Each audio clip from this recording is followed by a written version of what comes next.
observation, and the unwavering commitment required to serve our patients. Your dedication to teaching, even amidst demanding schedules, has left an indelible mark in our professional and personal development.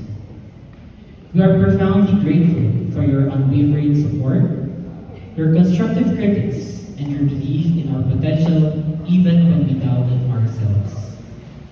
To all our residents and fellows, you have been our immediate guides, our confidants, and often our first line of defense.